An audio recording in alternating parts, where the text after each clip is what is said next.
کی زبان میں لکنت آ گئی ہے سر، اس کی وجوہات بیان کریں، آپ کے ساتھ جیل میں کیا ہوا تھا؟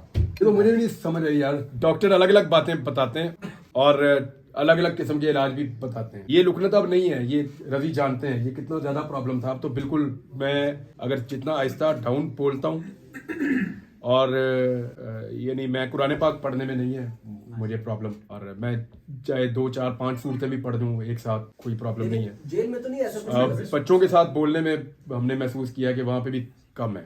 میری فیملی بتا رہی ہے کہ جب بچوں کے ساتھ آپ کھیلتے ہیں یا باتیں کرتے ہیں وہاں پہ بہت ہی ختم ہو جاتی ہے آلموسٹ. تو یہ آہستہ آہستہ گریجولی امپروو ہو رہی ہے. مجھے آئیڈیا نہیں تھا کہ یہ اس طرح سے ہے، شاید مجھے خود بھی نہیں پتا تھا. جب میں اپنے گھر آیا اور میں نے بات چیت کرنا شروع کی تو مجھے پتا چلا، اور مجھے گھر والوں نے ایکچولی مجھے انہوں نے ریئلائز کروایا کہ تم ٹھیک نہیں بول رہے. سب سے پہلے میرے بھائی نے کہا، پھر علی جو لائر ہے وکیل، وہ جب میں بولتا تھا نا تو وہ اونچی اونچی روتا تھا. میں نے کہا اس کو کیا ہو رہا ہے؟ وہ کہتے تو صحیح بول نہیں رہا. مجھے پھر اس طرح آہستہ آہستہ آئیڈیا ہوا کہ میرے بولنے میں ہے پرابلم. پہلے مجھے اتنا آئیڈیا نہیں تھا، مجھے یہ تو پتا تھا کہ کچھ تھوڑا بہت میں ڈسٹرب ہوں یا کوئی پرابلم ہے، لیکن پھر ابھی تو کافی ریکور ہے شکر الحمدللہ. 90% میں ریکور کر گیا ہوں. میں تھوڑا بہت ہے، یہ بھی ہو جائے گا انشاءاللہ. اللہ تعالیٰ اس کو بہتر کر دے گا. سر گزشتہ رات سوشل میڈیا پہ چل رہا ہے کہ چیف صاحب کو چاہیے کہ آپ کو بلا کے آپ سے پوچھیں کہ آپ کو کس نے اٹھایا تھا، کہاں رکھا تھا. اگر آپ کو چیف صاحب بلاتے ہیں تو آپ ساری کہانی ہو بہو نے بیان کریں گے، کہاں سے اٹھایا، کہاں رکھا، کیا کیا آپ کے ساتھ برتاؤ کیا. میں پابند ہوں کہ عدالت میں جھوٹ نہ بولوں. عمران بھائی سر یہ بتائیے گا یہاں پر سارے جیل کہیں یا ٹارچر سیل جو بھی نام دے دیں اس کا، آپ اتنا عرصہ رہے، اس دوران انسان کا اللہ کے ساتھ بھی ایک رابطہ ہوتا ہے اور انسان پھر اپنے مسٹیکس کو بھی ریوائز کرتا ہے، دیکھتا ہے کہ کہاں مجھ سے کیا ہوا. اس مجموعی نتیجے پہ آپ کہاں تک پہنچے؟ دیکھیں آدمی نا غلطیوں اور صحیح کام ان دو چیزوں کے بیچ میں اپنی لائف گزار رہا ہوتا ہے.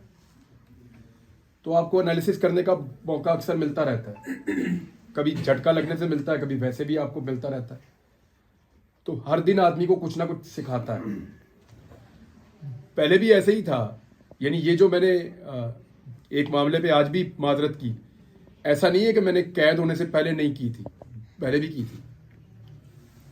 جب ہم بلوچستان گئے تھے تو رضی بھائی کو یاد ہے میں نے وہاں پہ بھی یہ معذرت کی تھی ان سے کہ اس وقت، اور وہ بھی ایسا نہیں ہے کہ یہ سوچ کے کیا ہو کبھی کہ اس میں کوئی لالچ یا خوف کا عنصر نہیں. تب وہ ٹھیک لگتا تھا، لیکن آپ کو روزانہ نئے حقائق پتہ چلتے ہیں. وہ بقول صدیق جان آپ کی آنکھیں کھلتی ہیں، پوری قوم کی کھل گئی آنکھیں، وہ تو یہ کہہ رہا تھا. تو وہ بات ٹھیک ہے، آنکھوں کا آپریشن. تو آپ کو جب نئی چیز پتہ چلتی ہے آپ نئی چیز سیکھتے ہیں. تو اس میں میں نے کئی چیزوں کے اوپر سیکھا ہے، لیکن سب سے جو بڑی چیز ہے وہ تنہائی میں آپ کو اللہ تعالیٰ بہت کچھ ایسا سکھاتا ہے جو آپ کو ویسے کبھی موقع نہیں ملتا.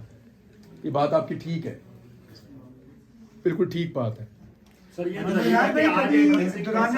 جب آپ لاپتہ ہوئے تھے، جب آپ گمنامی کی زندگی میں چلے گئے تھے، کبھی ایسا محسوس ہوا، کوئی ایسا دن آیا آپ کی زندگی میں کہ آپ نے کہا بس اب شاید میں کبھی بھی واپس آ سکوں یا آج آخری دن ہے؟ روز سر اغوا ہونے سے لے کے نکلنے تک کا سارا جو آپ کو پتا ہے کہ کتنے دن آپ کہاں رہے ہیں.